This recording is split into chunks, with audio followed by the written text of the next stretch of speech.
यह कहानी एक बहुत ही अमीर और घमंडी लड़की तथा एक बहुत ही गरीब और सीधे सादे लड़के की है, जो दोनों एक दूसरे से हद से ज्यादा नफरत करते हैं। लेकिन एक दिन गलती से दोनों एक बहुत ही सुनसान, वीरान और अनजान आइलैंड में फंस जाते हैं।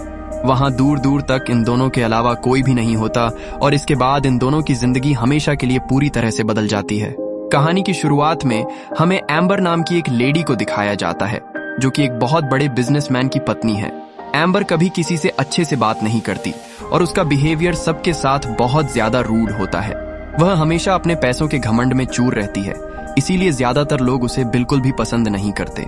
और आज एम्बर अपने दोस्तों के 2 कपल्स के साथ इटली से ग्रीस एक बड़े क्रूज पर जा रही है, जहां पर वह कुछ दिन अपनी शानदार छुट्टियां बिताना चाहती है। और अब जब ये सब के सब क्रूज के पास आते हैं तो क्रूज का सारा स्टाफ और शिप का कैप्टन सभी का बहुत ही गर्मजोशी से स्वागत करते हैं। शिप का कैप्टन मुस्कुराते हुए सबसे हैंडशेक करता है, पर एम्बर जो हमेशा अपने एटीट्यूड में रहती है, वह उसे पूरी तरह इग्नोर कर देती है और उसे हैंडशेक के बिना ही आगे चली जाती है। यह बात वहां मौजूद सबको बहुत अजीब लगती है। इसी शिप में काम करने वाला एक आदमी है जॉर्ज, जिसे एम्बर का यह एटीट्यूड बिल्कुल पसंद नहीं आता। जॉर्ज एम्बर का भारी सामान लेकर उसके शानदार रूम में जाता है। एम्बर उससे बड़े ही रुखेपन से कहती है कि क्या यहाँ पर कोई जिम है। जॉर्ज वहां से चला जाता है और जानबूझकर एक छोटी सी बच्चों वाली साइकिल लाता है और कहता है, क्या आपका काम इससे चल सकता है। दरअसल वो एम्बर का मजाक उड़ा रहा होता है, जो बात एम्बर को बिल्कुल पसंद नहीं आती और वह गुस्से में आग बबूला होकर कहती है कि मैं तुम्हें तुम्हारी जॉब से हटवा सकती हूँ। इसके बाद ये अगले दिन छोटी छोटी बोट से गहरे समंदर में डाइविंग करने के लिए जाते हैं, पर एम्बर डाइविंग नहीं करती क्योंकि उसे पानी से बहुत ज्यादा डर लगता है। इसीलिए वह जॉर्ज से कहती है कि तुम मेरे साथ इसी बोट पर बैठे रहो। जॉर्ज को न चाहते हुए भी उसकी बात माननी पड़ती है। और अब ये सब के सब वापस क्रूज में आ जाते हैं, जहां पर ये सब के सब लंच कर रहे होते हैं। लेकिन एम्बर को खाना बिल्कुल पसंद नहीं आता। वह जॉर्ज से चिल्लाकर कहती है कि खाना बिल्कुल ठंडा है, इसे अभी गर्म करके लाओ। जॉर्ज को इस बात पर बहुत गुस्सा आता है, क्योंकि सब के सब खाना बड़े प्यार से खा रहे होते हैं और किसी को कोई शिकायत नहीं थी। उसके मन में आता है कि सारा का सारा खाना वो एम्बर के सर पर डाल दे और उसे उठाकर पानी में फेंक दे, पर वह ऐसा नहीं कर सकता। उसे पता है कि अगर उसने ऐसा किया तो एम्बर न सिर्फ उसे उसकी जॉब से निकलवा देगी, बल्कि उसके ऊपर पुलिस केस भी कर देगी। इसीलिए वह चुपचाप खाना गर्म करवा कर ले आता है। इन्हें अब क्रूज पर कुछ दिन बीत चुके हैं और अब एक दिन एम्बर जिद करती है कि मुझे फिशिंग के लिए जाना है। जॉर्ज उसे प्यार से समझाता है कि फिशिंग के लिए हमें यहाँ से बहुत दूर जाना होगा और मौसम भी खराब होने वाला है। समंदर में कभी भी तूफान आ सकता है, इसीलिए हमें फिशिंग के लिए नहीं जाना चाहिए। लेकिन एम्बर कभी किसी की बात नहीं सुनती, इसीलिए जॉर्ज को मजबूरी में उसे एक मोटर बोट पर यहाँ से दूर ले जाना पड़ता है, जहां पर यह फिशिंग कर सकते हैं। जल्दी ही ये उस जगह पर पहुंच जाते हैं जहां पर बहुत सारी फिश इन्हें मिल सकती हैं। लेकिन उस जगह पहुंचते ही अचानक इनकी मोटर बोट अपने आप ही बंद हो जाती है। जॉर्ज उसे स्टार्ट करने की बहुत कोशिश करता है, लेकिन बहुत कोशिश करने के बाद भी वह स्टार्ट नहीं होती और जब वह फ्यूल चेक करता है तो उसमें फ्यूल बिल्कुल नहीं होता। दरअसल यहाँ आने से पहले जॉर्ज ने जल्दीबाजी में फ्यूल चेक नहीं किया था। इस बात पर एम्बर उस पर बहुत बुरी तरह चिल्लाती है और उसे भला बुरा कहती है। हालांकि जॉर्ज अपनी गलती नहीं मानता और कहता है कि मैंने तुमसे पहले ही कहा था कि हमें फिशिंग के लिए नहीं जाना चाहिए, लेकिन तुम्हारी बेवकूफी की वजह से मैं भी यहाँ पर फंस गया। पर एम्बर लगातार उस पर चिल्लाती रहती है। मजबूरी में जॉर्ज को ही चुप रहना पड़ता है। कुछ देर के बाद जॉर्ज उसे बताता है कि इस बोट में पैडल्स भी नहीं है, इसीलिए हमें यहाँ पर किसी का इंतजार करना होगा। जब तक यहाँ पर हमें लेने कोई नहीं आता, हम यहाँ से आगे नहीं बढ़ सकते। और अब ये दोनों के दोनों बीच समंदर में बुरी तरह फंस चुके हैं। हालांकि इन्हें पूरा विश्वास होता है कि जल्द इन्हें कोई रेस्क्यू करने के लिए यहाँ पर आएगा, पर अगले 6 दिनों तक यहाँ पर कोई नहीं आता और इनके पास खाने पीने की जो चीजें होती हैं वह भी पूरी तरह खत्म हो चुकी हैं। 6 दिनों के बाद यहाँ पर एम्बर को इसी बोट के अंदर एक गन मिलती है। उसे लगता है कि यह फ्लेयर गन है, जिसे चलाने के बाद अगर इनके आसपास कोई शिप हुआ तो वो इनके इशारे को समझकर इन तक पहुंच जाएगा और इन दोनों को रेस्क्यू कर लेगा। पर जॉर्ज कहता है कि यह फ्लेयर गन नहीं है, ये गन मुझे दे दो। पर वो इस गन को चलाना चाहती है। जॉर्ज उसे पकड़ लेता है और इसी छीना झपट्टी में अब गलती से गोली चल जाती है, जो गोली इनकी बोट के एक हिस्से पर जा लगती है, जिससे उसकी हवा निकलना शुरू हो जाती है और अब बोट का बैलेंस पूरी तरह बिगड़ जाता है, जिस वजह से दोनों के दोनों पानी में गिर जाते हैं। पर बोट का एक हिस्सा पकड़कर ये पानी में किसी तरह तैरते रहते हैं। अब रात हो जाती है और रात होते ही बहुत तेज बारिश और भयानक तूफान शुरू हो जाता है। आसमान में जोर से बिजली कड़कने लगती है और समंदर की लहरें बहुत ऊंची उठने लगती हैं। एम्बर पानी में डर के मारे रोने लगती है, लेकिन जॉर्ज उसे हिम्मत देता है और बोट के हिस्से को कसकर पकड़े रहने को कहता है। पूरी रात मौत से लड़ने के बाद ये दोनों बोट के हिस्से को कसकर पकड़कर वहीं पर सो जाते हैं और अगली सुबह जब इनकी आंख खुलती है तो यह देखते हैं कि इनसे कुछ दूरी पर एक आइलैंड है, जिसे देखकर यह बहुत खुश हो जाते हैं क्योंकि इन्हें पूरा विश्वास है कि वहां पर कोई ना कोई जरूर होगा। और अब अपने हाथ से पानी को धकेलते हुए यह उस आइलैंड तक पहुंच जाते हैं। वहां पहुंचकर एम्बर जॉर्ज से कहती है कि जल्द ही मेरा लॉयर तुमसे मिलेगा और तुम्हें हमेशा के लिए सलाखों के पीछे भेज देगा। जॉर्ज को उसकी यह बात बिल्कुल अच्छी नहीं लगती और वह उससे दूर चला जाता है। वह कहता है कि अगर तुम मुझे पसंद नहीं करती तो यहाँ से हमारे रास्ते हमेशा के लिए अलग होते हैं। ये दोनों पूरा आइलैंड चेक करते हैं, लेकिन यहाँ पर कोई इंसान नहीं होता। ये एक बहुत ही वीरान और सुनसान आइलैंड है, लेकिन जॉर्ज को यहाँ पर एक छोटा सा घर मिल जाता है जो किसी ने शायद यहाँ पर कभी बनाया होगा। शायद वह भी इन्हीं की तरह यहाँ पर फंस गया होगा। साथ ही उसे यहाँ पर कुछ काम की चीजें मिलती हैं। जॉर्ज सबसे पहले मछली पकड़ने के लिए यहाँ पर एक वेपन बनाता है, जिसके बाद वह समंदर में जाता है और मछली पकड़कर ले आता है। कुछ देर के बाद एम्बर भी वहां पर पहुंच जाती है, जो पूरा आइलैंड घूम चुकी है, लेकिन उसे यहाँ पर कोई नहीं मिला। वह बहुत ज्यादा भूखी होती है, साथ ही उसे बहुत गर्मी भी लग रही होती है क्योंकि उसने कभी भी इस तरह का जीवन नहीं जिया है। वह हमेशा से लग्जरी में रही है और अब भूख लगने की वजह से वह जॉर्ज से कहती है कि मुझे खाने के लिए कुछ फिश दे दो, लेकिन जॉर्ज साफ मना कर देता है और कहता है कि मैं तुम्हें खाने के लिए कुछ नहीं दूंगा क्योंकि तुम एक घमंडी लड़की हो। तुमने आज तक हमेशा मुझसे बदतमीजी से बात की है। इस बात पर एम्बर को बहुत ज्यादा गुस्सा आ जाता है और वह उसके ऊपर मिट्टी गिरा देती है और अब जॉर्ज भी गुस्से में आ जाता है। इसीलिए वह एम्बर को जोर से एक थप्पड़ मारता है और कहता है कि अगर तुम्हें खाने के लिए कुछ चाहिए तो तुम्हें मुझे मास्टर कहकर बुलाना होगा, साथ ही मेरे कपड़े धोने होंगे और आज के बाद कभी तुम मेरी बेइज्जती नहीं करोगी। एम्बर के पास उसकी बात मानने के अलावा कोई और रास्ता नहीं है, क्योंकि अगर उसने उसकी बात नहीं मानी तो वह भूख और प्यास से तड़प कर मर जाएगी।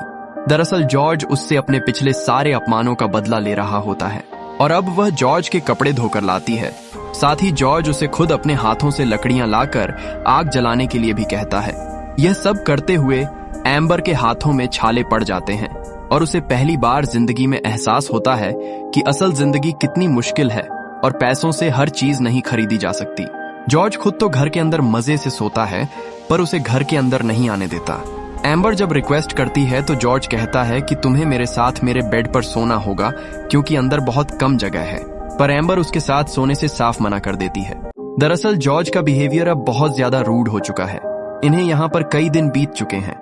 हालांकि ये दोनों एक दूसरे को बिल्कुल पसंद नहीं करते, लेकिन अब इन दोनों के बीच में एक अजीब सी केमिस्ट्री डेवलप होना शुरू हो जाती है और एक दिन जॉर्ज एम्बर से कहता है कि मेरे हाथ पर किस करो।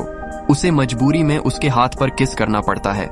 एम्बर को लगता है कि अब जॉर्ज उसकी मजबूरी का पूरा फायदा उठाएगा, पर वह ऐसा बिल्कुल नहीं करता। वह कहता है कि तुमने हमेशा अपने से छोटों से बहुत रूड तरीके से बात की है। जिनसे तुम रूडली बात करती हो वह भी इंसान है। तुम्हें इंसानियत नहीं भूलनी चाहिए। और यह कहकर वह गुस्से में वहां से चला जाता है। दरअसल जॉर्ज कहीं ना कहीं एम्बर को दिल से पसंद करने लगा है और बस वह एम्बर को एहसास दिलाना चाहता है कि जो भी उसने आज तक अपने से छोटे लोगों के साथ किया है वह पूरी तरह गलत है। और एम्बर को भी यह बात गहराई से समझ में आ जाती है। इसीलिए वह जॉर्ज के पास जाती है और रोते हुए उससे दिल से माफी मांगती है। ये दोनों अब बहुत अच्छे दोस्तों की तरह रहते हैं और जितना भी काम होता है ये दोनों मिल बांट कर खुशी खुशी करने लगते हैं। रात को जब वे दोनों आग के पास बैठते हैं तो आसमान में तारों को देखकर एम्बर कहती है कि उसने अपनी पूरी जिंदगी में इतनी शांति और सुकून कभी महसूस नहीं किया। अब इनकी जिंदगी पूरी तरह से बदल चुकी है। ये एक दूसरे के बहुत करीब आ जाते हैं। एम्बर को भी एहसास होता है कि उसे जॉर्ज से सच्चा प्यार हो चुका है। जॉर्ज कहता है कि तुमने शिप में हम सबसे बहुत बदतमीजी से बात की थी। एम्बर जॉर्ज को बताती है कि मेरे हस्बैंड से मेरा डिवोर्स होने वाला है, इसीलिए मैं बहुत ज्यादा स्ट्रेस में थी। मुझे आसपास कुछ भी समझ नहीं आ रहा था और अब ये दोनों यहाँ पर एक दूसरे के साथ बहुत खुश हैं। अब एक दिन एम्बर जब लकड़ियां लेने जाती है तो वह देखती है कि समंदर में आइलैंड के पास ही एक क्रूज जा रहा है। पहले तो वह उस क्रूज को आवाज लगाने और इशारा करने की कोशिश करती है, फिर वह अचानक से रुक जाती है। उसे यह एहसास हो जाता है कि अगर वह अपनी असली जिंदगी में वापस गई तो वह जॉर्ज को हमेशा के लिए खो देगी। पर तभी वहां पर जॉर्ज आ जाता है जो क्रूज को इशारा करना चाहता है, पर एम्बर उसे ऐसा करने से मना करती है। वह कहती है कि अगर हम यहाँ से गए तो हम दोनों हमेशा के लिए अलग हो जाएंगे। मैं तुम्हारे साथ यहाँ पर बहुत खुश हूँ और मैं हमेशा यहाँ तुम्हारे साथ ही रहना चाहती हूँ। पर जॉर्ज उसे प्यार से समझाता है और कहता है कि अगर तुम मुझसे सच्चा प्यार करती हो तो चाहे तुम कहीं भी रहो, तुम हमेशा मुझसे ही प्यार करोगी और मेरे साथ ही रहोगी।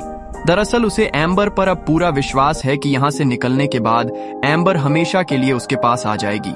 इसीलिए वह क्रूज को इशारा करता है और अब ये दोनों के दोनों क्रूज में बैठ जाते हैं। वहां एम्बर के हस्बैंड को पता चल जाता है कि एम्बर मिल चुकी है, इसीलिए वह उसे पोर्ट पर लेने आता है। और जब वह एम्बर को देखता है तो एम्बर को खुशी से अपने गले से लगा लेता है, जो देखकर जॉर्ज को बिल्कुल अच्छा नहीं लगता। एम्बर का हस्बैंड जॉर्ज से कहता है कि तुमने मेरी पत्नी की जान बचाई, पता नहीं मैं तुम्हारा शुक्रिया अदा कैसे करूंगा। जॉर्ज उसकी बात का कोई जवाब नहीं देता और भारी मन से वहां से चला जाता है। जिसके बाद वह एक बार में जाता है। तभी वहां पर एक आदमी आता है जिसके हाथ में एक पैसों से भरा भारी बैग होता है। दरअसल एम्बर के हस्बैंड ने यह इनाम जॉर्ज के लिए भेजा होता है, पर जॉर्ज इन पैसों को लेने से साफ मना कर देता है। पर वह आदमी जबरदस्ती वहां पर बैग छोड़कर चला जाता है। जिसके बाद जब वह उस बैग को खोलता है तो देखता है कि उसके अंदर बहुत सारे पैसे हैं और अब वह पैसे लौटाने जा रहा होता है। तभी रास्ते में उसे एक शानदार ज्वेलरी शॉप दिखती है जहां पर बहुत अच्छी और एक्सपेंसिव रिंग्स होती हैं। जॉर्ज उन पैसों से एम्बर के लिए एक बहुत ही खूबसूरत रिंग ले लेता है, क्योंकि उसने फैसला कर लिया है कि वह अब एम्बर से शादी करेगा और हमेशा उसी के साथ रहेगा। इसीलिए वह एम्बर को कॉल करता है और उसे बताता है कि मैं तुम्हें बहुत मिस करता हूँ। एम्बर कहती है कि मैं हमेशा तुम्हारा साथ दूंगी, तुम्हारा जो भी प्लान है वह एक लेटर में लिखकर मेरे होटल के रिसेप्शन में छोड़ देना। लेटर मेरे नाम पर ही लिखना जो मैं रिसीव कर लूंगी। और अब वह बिल्कुल ऐसा ही करता है। वह एम्बर के नाम एक बहुत ही प्यारा लेटर लिखता है जिसमें वह लिखता है कि मैं तुमसे शादी करना चाहता हूँ, हम हमेशा के लिए यहाँ से लंदन चले जाएंगे जहाँ पर हम एक जिंदगी की नई शुरुआत करेंगे। जैसे ही तुम्हें लेटर मिले तुम पोर्ट पर आ जाना, मैं वहां पर तुम्हारा बेसब्री से इंतजार करूंगा। जॉर्ज उस लेटर को रिसेप्शन पर छोड़कर आ जाता है, पर एम्बर से पहले उसका हस्बैंड रिसेप्शन पर आ जाता है जो उस लेटर को देख लेता है। और अब उस लेटर को पढ़ने के बाद उसे सब कुछ समझ में आ जाता है कि एम्बर और जॉर्ज के बीच में क्या चल रहा है। इसीलिए वह होटल के अपने कमरे में जाता है और एम्बर से कहता है कि आज ही हमें न्यूयॉर्क जाना होगा। हालांकि एम्बर यहाँ पर जॉर्ज के लेटर का इंतजार कर रही होती है, लेकिन उसे अपने हस्बैंड की बात माननी पड़ती है। और जब वह हेलीकॉप्टर में बैठती है तो वहां पर एक लड़का आता है जो एम्बर से कहता है कि आपके लिए एक लेटर आया है। उसका हस्बैंड उसे वो लेटर देता है और जब वह उस लेटर को पढ़ती है तो उसे पता चलता है कि यह जॉर्ज का लेटर है। इस लेटर में लिखा होता है कि मैं तुमसे बिल्कुल प्यार नहीं करता, आइलैंड में जो कुछ हुआ वह सिर्फ एक टाइम पास था, वह उस वक्त की डिमांड थी और अब तुम्हारा रास्ता अलग और मेरा रास्ता अलग। इस लेटर को पढ़ने के बाद एम्बर का दिल पूरी तरह टूट जाता है और वह फूट फूट कर रोने लगती है। दरअसल यह लेटर जॉर्ज का नहीं था, बल्कि जॉर्ज का असली लेटर उसके हस्बैंड ने अपने पास रख लिया होता है और यह नकली लेटर उसके हस्बैंड ने खुद लिखा होता है ताकि जॉर्ज और एम्बर हमेशा के लिए अलग हो जाएं। वहीं जॉर्ज को पता चल जाता है कि एम्बर यहाँ से हमेशा के लिए न्यूयॉर्क जा रही है, इसीलिए वह भागकर उसके पास आता है। पर इससे पहले कि वह उस तक पहुंच पाता, उसका हेलीकॉप्टर यहाँ से उड़ जाता है। जॉर्ज उसका नाम जोर जोर से पुकारता रहता है, लेकिन उसकी आवाज हेलीकॉप्टर के शोर में एम्बर तक नहीं पहुंच पाती। हेलीकॉप्टर की खिड़की से एम्बर खाली आंखों से नीचे समंदर को देखती है। उसके आंसू लगातार बह रहे होते हैं। वहीं नीचे जॉर्ज घुटनों के बल समंदर किनारे गिर जाता है। उसकी आंखों में भी आंसू आ जाते हैं और जो रिंग उसने एम्बर के लिए ली थी वह पूरी ताकत से एम्बर की तरफ फेंकता है, पर वह रिंग समंदर के गहरे पानी में गिरकर हमेशा के लिए खो जाती है। और इस तरह से दोनों एक दूसरे से हमेशा के लिए अलग हो जाते हैं। ये दोनों जो एक दूसरे से बहुत प्यार करते हैं, एम्बर को लगता है कि जॉर्ज ने उसे धोखा दिया, वहीं जॉर्ज को लगता है कि एम्बर ने उसके लेटर का रिप्लाई नहीं किया, ना ही वह पोर्ट पर आई और अब पूरी जिंदगी इन्हें इसी गलतफहमी और दर्द के साथ जीना होगा। तो दोस्तों, ये थी आज की कहानी। आपको क्या लगता है, क्या एम्बर को कभी जॉर्ज के असली लेटर की सच्चाई का पता चल पाएगा? अपनी राय हमें कमेंट करके जरूर बताएं। अगर आपको यह वीडियो थोड़ा सा भी अच्छा लगा हो तो इसे लाइक करें और ऐसी ही बेहतरीन कहानियों के लिए हमारे चैनल से जुड़े रहें और इसे सब्सक्राइब करना बिल्कुल ना भूलें। मिलते हैं आपसे अगली वीडियो में।